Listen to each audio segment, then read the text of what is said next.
Before beginning the talk this morning, I did forget yesterday to mention the length of time of meetings. I guess there's already a notice about it on the bulletin board.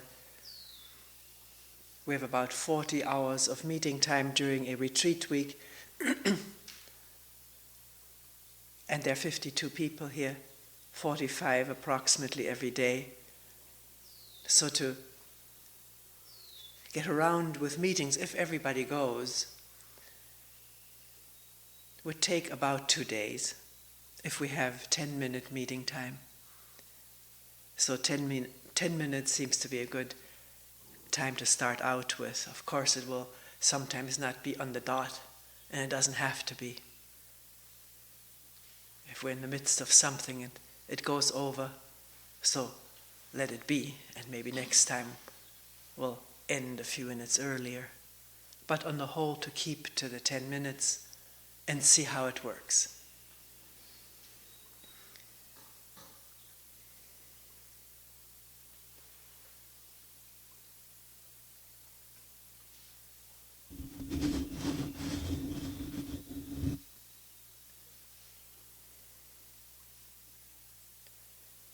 This is the first day of the June 90 7-day retreat at Springwater.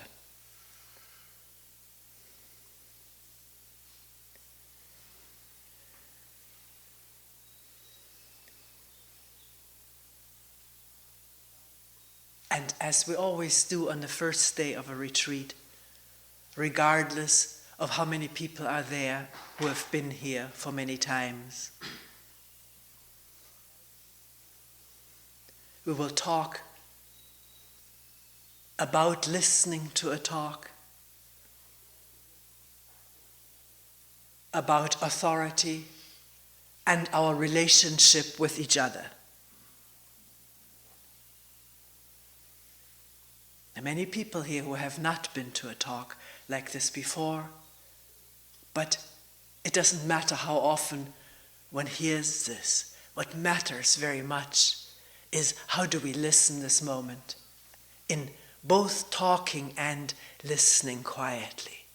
What is the quality of listening and talking?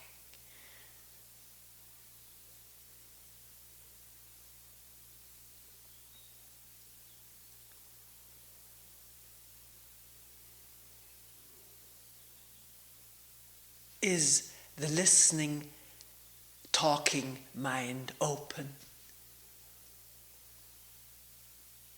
Or hemmed in with ideas about who one is and who the person is who is listening or talking?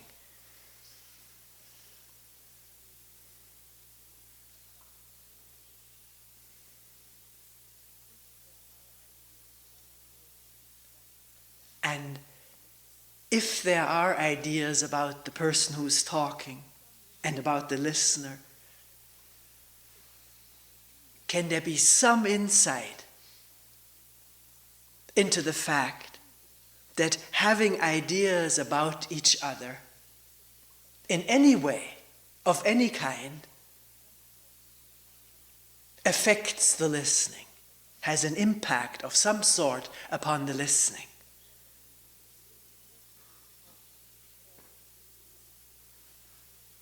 If we think the person who is talking is important, famous, spiritual, rich, influential, popular,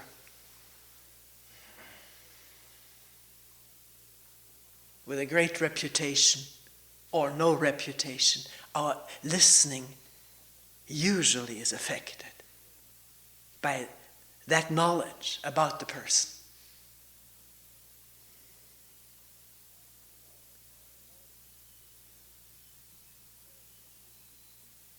We may give more attention to someone of whom we think highly, owing to ideas from the past we have gathered about this person, than to someone about whom we don't think highly, even though we may not know that person at all. and yet our listening may be different based on these ideas. Can one see that for oneself or test it out as one is listening now and throughout our life, our daily life?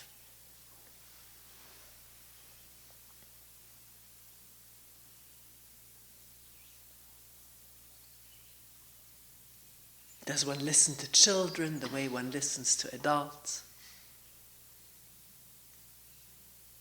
To teachers as one listens to students? Or does the image exert its power on the listening process?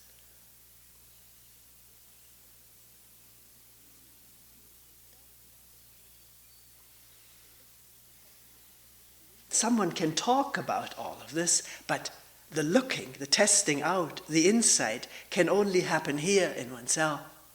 No one can do this for another.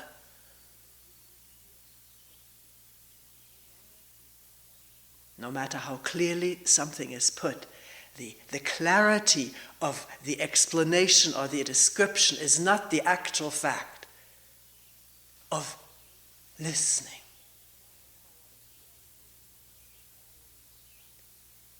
Without the power of the idea, narrowing it down or distorting it, adding something to what is heard, what has not been said.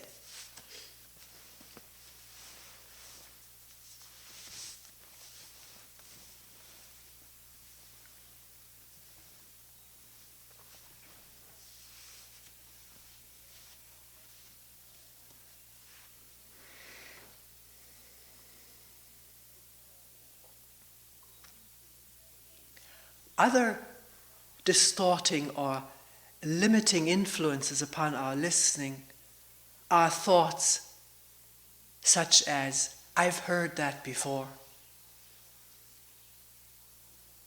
I know what she or he is about to say. With that, a memory track kicks in, or maybe has never been left, and comparison takes place, or just listening through this memory and not the whole thing that is happening. The memory is never the whole thing, it's only memory. And it throws a shadow upon what is happening right this moment.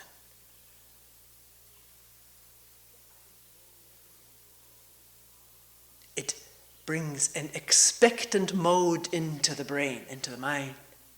The thought, I've heard this before, expecting to hear the same, or tuning out because there is the thought, I've understood that, I know what he or she is talking about. But having understood in the past, in whatever way, intellectually or directly by directly seeing, is not seeing now. There's a vast difference. Understanding and listening now is not listening yesterday. That's a memory. Can one see that?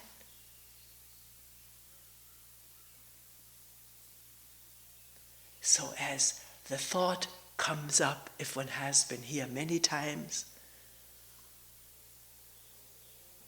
this is her line on authority or on listening, can one be aware, first of all, of that thought, and then be very careful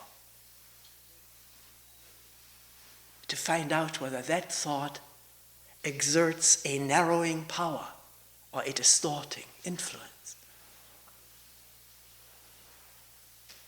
So, can one listen without all these headlines? This is this, this is that. Heard it before. How does it compare? Maybe impossible, the headlines come up. But when they do come up, comparative or what we just said, I've heard it before, can that itself be seen at the moment it arises? to the extent that there's awareness of the thoughts that go through the mind and exert their power, that power need not continue. There can be saying, wait a minute, let me listen. Again, directly. Not through my ideas or hunches or memories.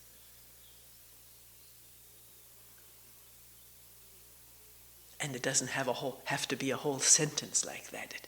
The seeing of an interference can be the ending of that interference. That's the miraculous thing about seeing something directly for oneself.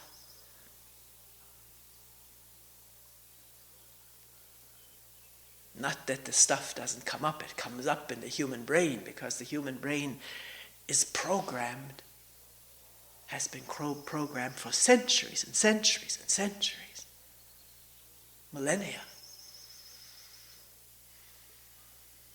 Programmed to think in certain ways, set ways. And we're wondering if that can come into awareness, so that this moment of listening is not under that power of century-old programs.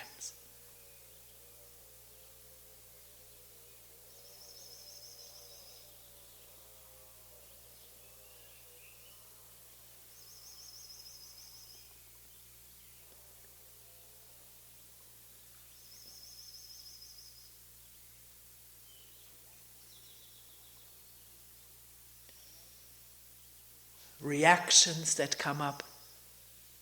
I like what she's saying, or I don't like what she's saying. Have a narrowing power, or a distorting power on listening. So the question comes up, is it possible to listen with reactions of like and dislike in suspense, in abeyance, as it were? Is that possible?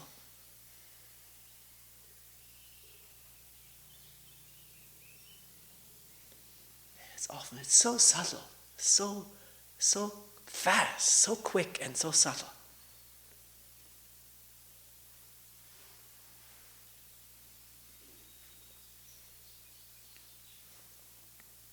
And yes, not impossible for this to come into view, like rejection, anger at what is said, or loving it.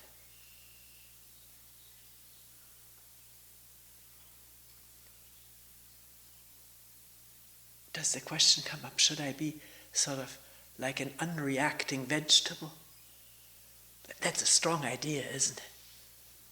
Has an instant power over us. I don't want to be a vegetable. I'm a human being who reacts. Has a reaction against a reaction. But we're wondering about this human being. We're not taking this human being for granted at any level. We're not condemning ourselves or each other. But we're also not accepting ourselves and each other. We're wondering about this human being, this human mind, in its moment-to-moment functioning, and powers of deception, distortion.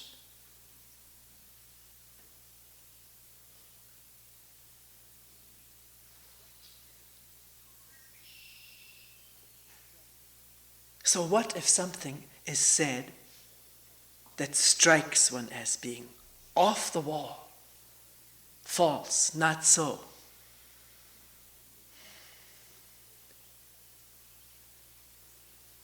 Maybe it is off the wall, maybe it is false, what is being said. So that's what we have meetings for. Can one sort of put it aside? It'll come back up after the talk, to take a piece of paper and write it down. Not feel bad about that one has to write it down because one may forget it. As another idea, I should have a perfect memory. And then we'll look at it. Look at what seems so off in what is being said, or slightly off, or what one hasn't understood or wants to look at more slowly or more clearly. Go over it again. This is what meetings are for. And please never ever assume that you're wasting my time by bringing something up. Maybe has been brought up many times before. As we sit there in that room,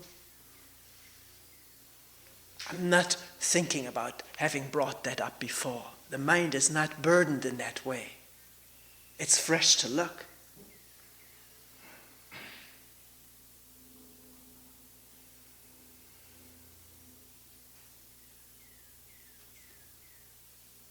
If you think it isn't fresh, can you point it out? If I sound defensive, can you point it out so I can look? I may be defensive.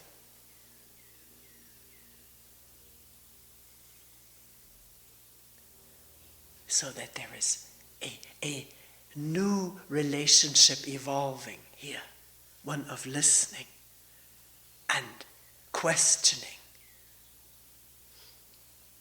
Not buying what is being said, swallowing it or following it, taking it for the truth and remembering it as such, and then following what is remembered with what one thinks is appropriate behavior, or putting oneself down when this appropriate behavior, like seeing something or dropping something, when that doesn't occur, then one is down on oneself. This constant split that goes on in this mind that has the capability of thinking about thought, thinking about oneself, thinking good and bad about oneself.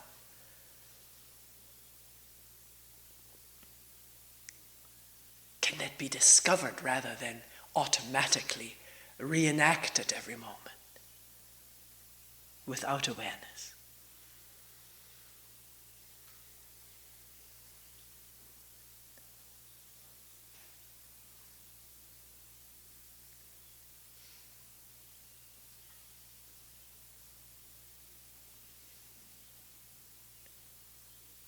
So sitting here, talking, the way the setup is with a microphone, people sort of gathered around.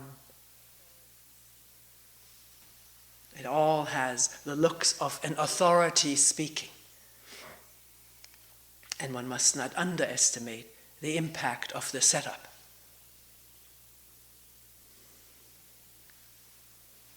And that's what people say to me. You say you're not an authority, but there you are. You're the one who's talking and everybody's listening. How can you not be or not become that for us? That's a good question, isn't it? How can there be somebody talking and pointing out something and looking at something and verbalizing it with a microphone that tapes it, and that person not become something in the eyes of the listener? It's a tremendous question to ask and to keep alive. Whether one can look at what is being said without making something out of the one who says it.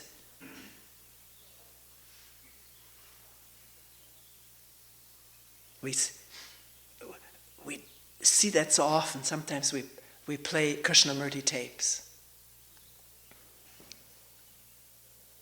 We have some, people want to see some, so we bring them and we get together, whoever wishes to, in off time and watch it.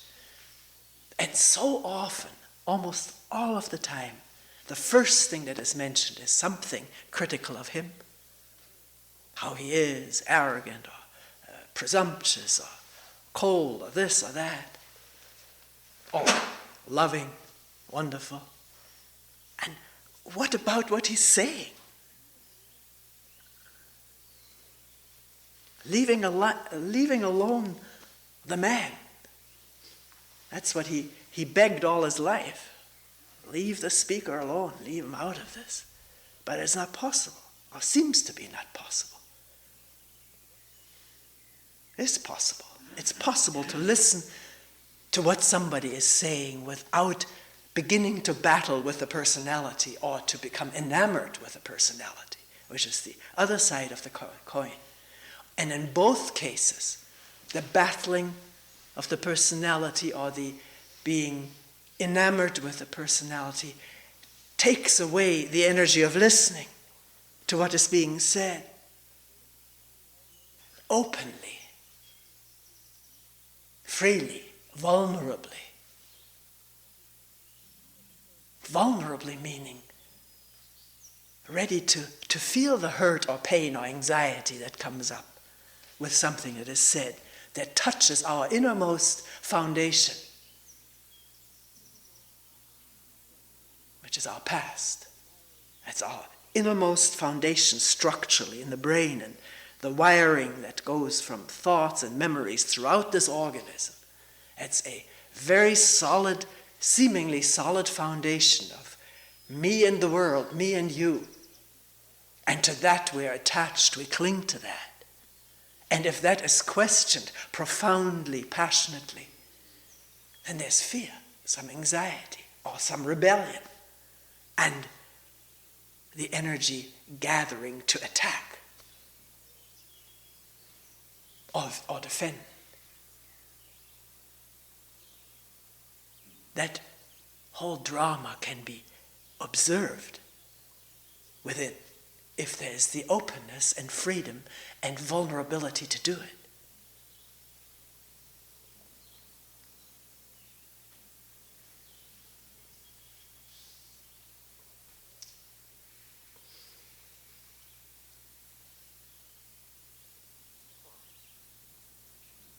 So, coming back to that question which was asked a little while ago, is it possible to sit here in a certain setting?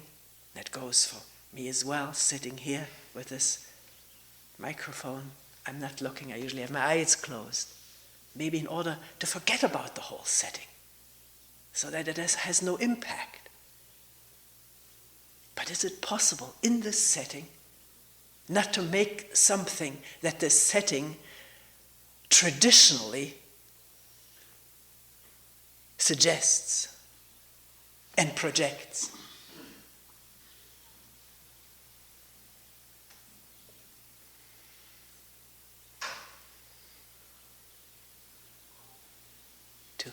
To listen to the wind or the door moving.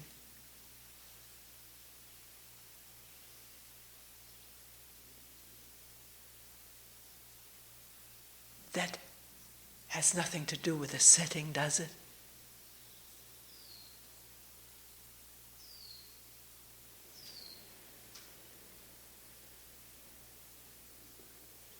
It's there for all of us.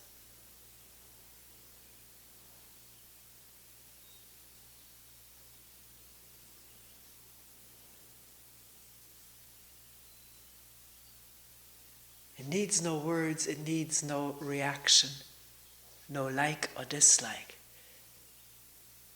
And if that comes up, the word, the reaction, the like and dislike, can it just be seen and listened to like the wind in the trees and branches and leaves and grasses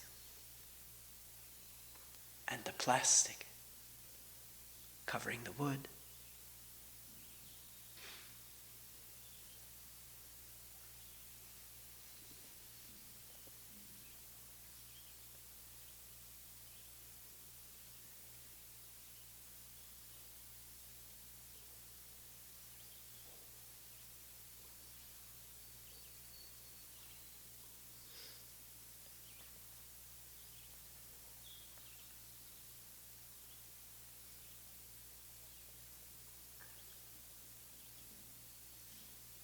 Sometimes people say, why do you keep denying that you have a function here that none of us has? I don't deny that. This is the function to talk, hold meetings. But with that function does not go seeing oneself separate from each other or elevated. It doesn't. It doesn't have to. One can discover that. One can see it as it comes up as a conditioned reaction and disperse it, dispel it instantly. Because it's so clear how it gets in the way and creates this division between you and me.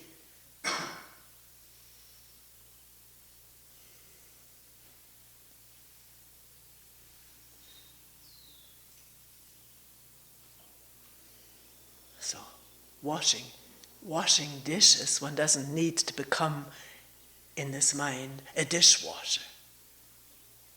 It's just washing dishes, giving talks. But what are we if we don't tell ourselves what we are and then react strongly to what we have just told ourselves we are or the other person is?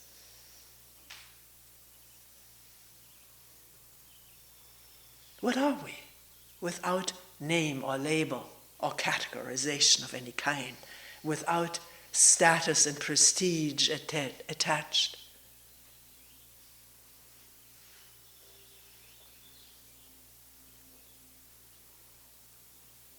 Can one function giving a talk and not attach status or prestige to that function?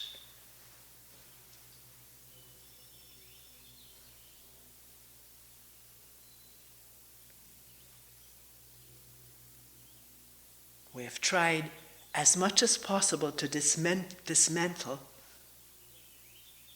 whatever aids in building up prestige and status around this function of talking. If people have further suggestions for dismantling things that aid in building it up, we're always receptive to such suggestions and we discuss it. This staff is a very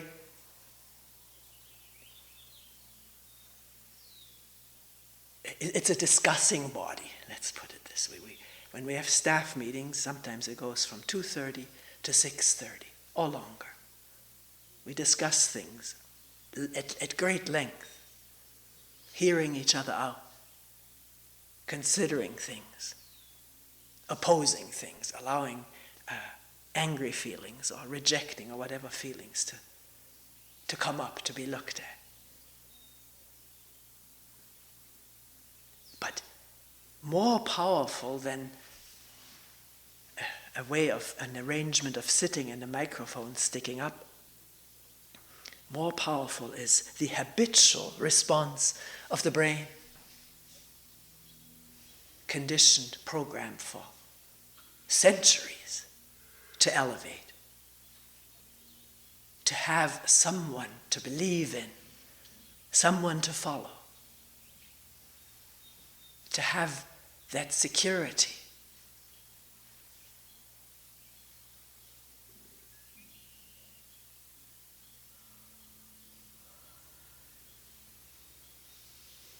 Can one observe that in oneself? Sometimes people tell me after a talk like this, anger wells up that this function is being denied, the function of the guide, the teacher, the one who will take care of the other.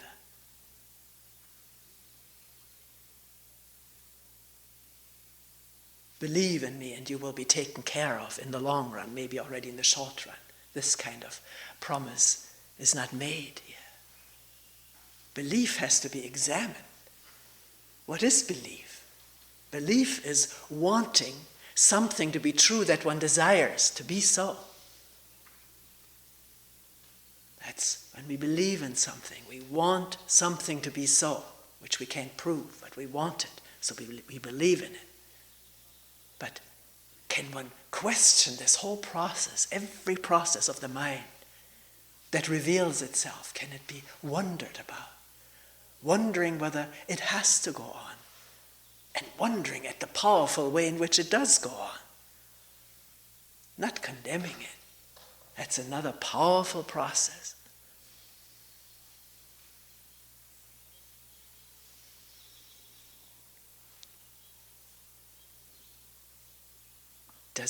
Does it make sense what has been said? Do I talk too quickly?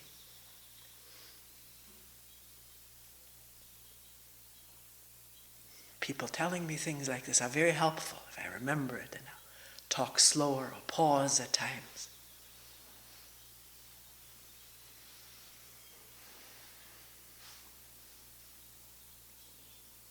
That's what one person said this morning in a meeting. Coming here, and I may not be quoting this verbatim now, I do not remember verbatim what people say. Sort of just the gist of it. Coming here and seeing something, immediately the question coming up, how am I going to tell that to Toni? He says, you're with me all the time. How am I going to tell you? Oh, it can be different for different people, but this I got to tell to Toni. How will she respond? Will she like it? Oh, I'm not saying this person said all of that. She's going to like that if I tell her that.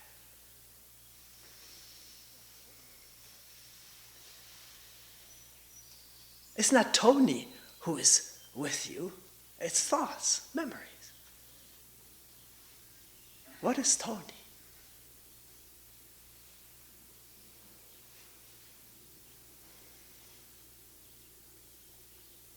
And one thing why the person brought it up was, it was seen that this gets in the way from looking some more. Getting away, moving away by thinking about how will I put this to her is movement away from what is, isn't it? That was seen.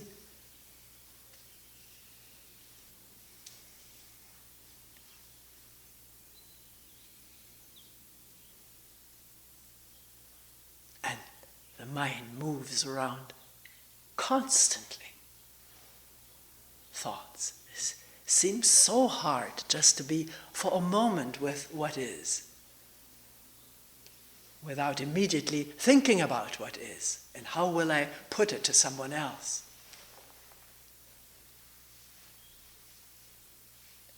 Why is it so difficult? This question came up this morning too. Why is it so hard to just be here openly? Why does the mind go on and on and on in all directions, all the time, except for brief moments? That was somebody's question. If that question is not just an exclamation of despair, but a genuine wondering, then can it keep on living, this question, so that there is some attention given to moving here, moving there, the content of our fantasies, what it is that we want all the time or think about most of the time, and the magnetic power of that. Not just ask a question in order to have a quick answer for it, but ask a question for the mind to begin exploring itself in great wonderment, not already condemning before it has started, because the mind should be empty in spiritual practice or some such assumption.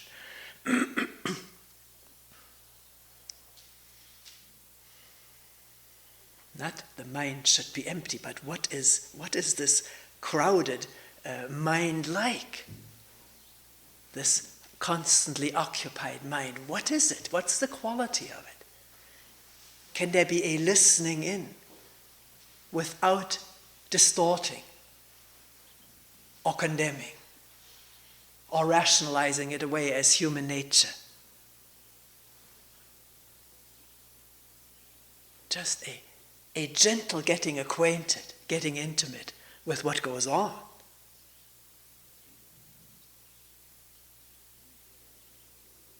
Thinking, fantasizing and the immediate impact on the physical organism, the glands, the muscles, the organs. Evoking a state of anxiety, maybe a fearful thought, or an angry thought evoking a state of wanting to lash out.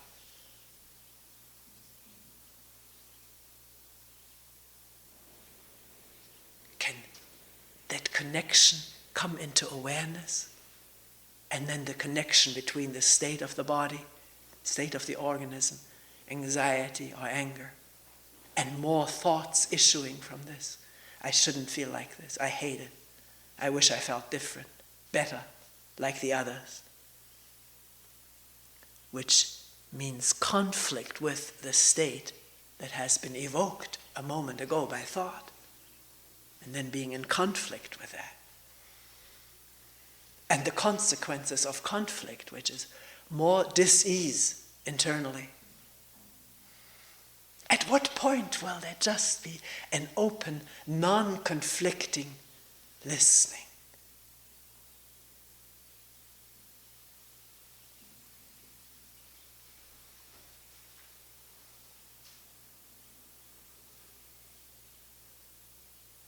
Can happen at any point, can't it? At any point that there's a coming to, a waking up, as it were, and aware of the turmoil within and the wind quietly moving the leaves without.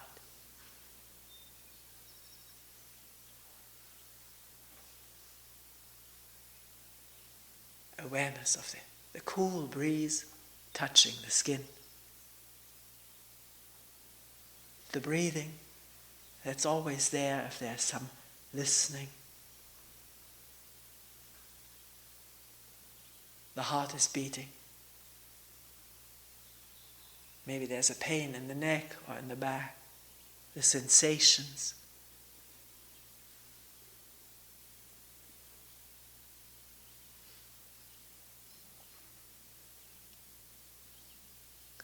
The quiet sound of birds. That's all there. This instant of listening, of waking up. Even though there may be turmoil in the organism aroused by anxious thoughts, that other is also there, and it's not separate. If the brain doesn't say, oh, this is happening outside and the other is happening inside, this is me and that is the environment. These are our ancient divisions, thought-produced divisions, which can be questioned.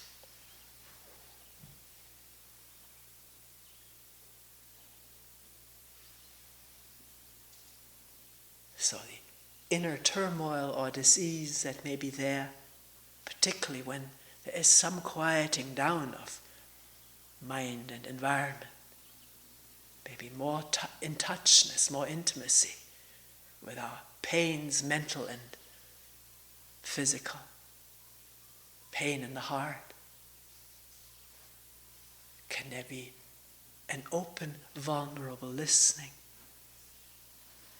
without wishing it away?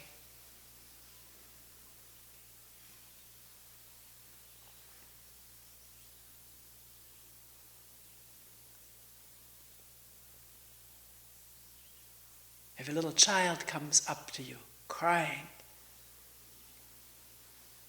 you have to listen to him or her. You can't just say, stop crying. We often say that. Listen. Pick him up, pick her up, hug her. Put her or him on your lap, sit down, and listen. Maybe after a while, the child will say something. Say what happened. Maybe not. Certainly won't say anything if we say, but smile. We've all been told that. It's the hardest thing for parents to listen to crying children, because it evokes so much disease inside. Our own past cries, which were shut up in some way or other. or frowned upon. So here we are, the whole past sitting here this morning. The cool air, the clouds moving.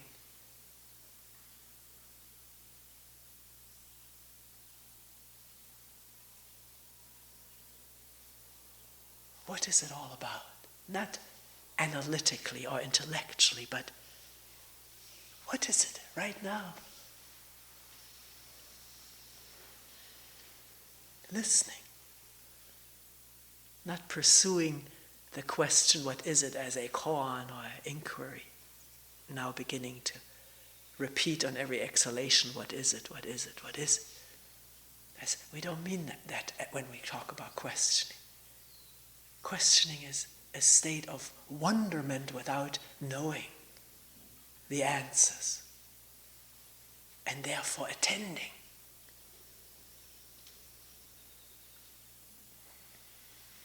One knows not how. There's no how in attending. It's either there is attending or there is thinking. Maybe there's both.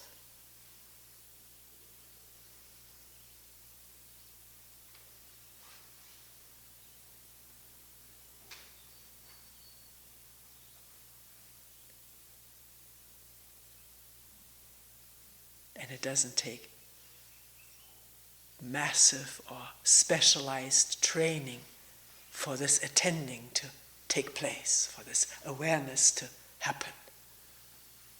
It comes on its own.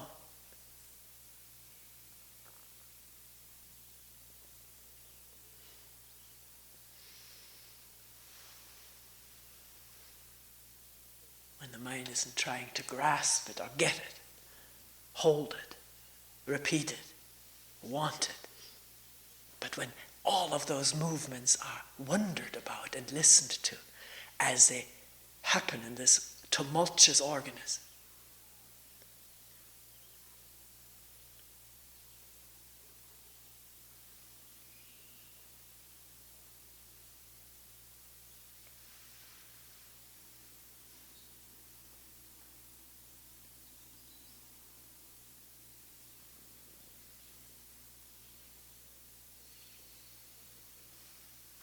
so after saying all of this, what is our relationship with each other?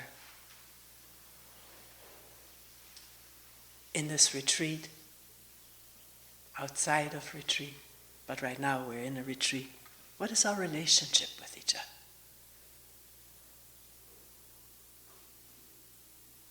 Can one leave it open, wonder about it?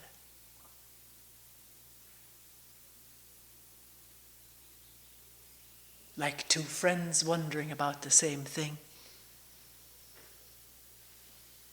not having all the answers, but exploring together.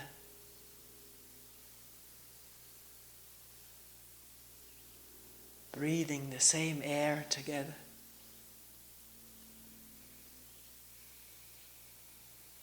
Hearing the same sounds.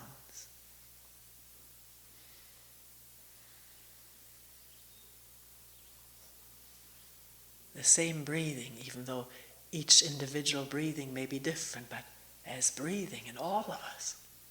In everything alive, there's breathing.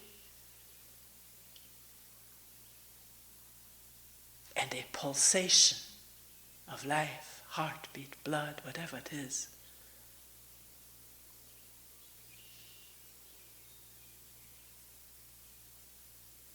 Where does superiority and inferiority fit into that? It doesn't, does it? But don't take my word for it. See it for yourself.